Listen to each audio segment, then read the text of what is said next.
يا أهلا بيكم في الحلقة السابعة. النهاردة هنتكلم عن مدرات البول في رمضان.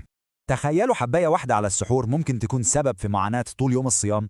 بس ثانية، قبل ما نعرف ازاي يا ريت نعمل لايك وفولو عشان الكل يستفيد. طيب ايه بقى قصة الفخ اللي مستخبي في الحبوب دي؟ دي أدوية بتساعد الجسم يتخلص من السوائل بسرعة، وبتتوصف لمرضى الضغط والقلب.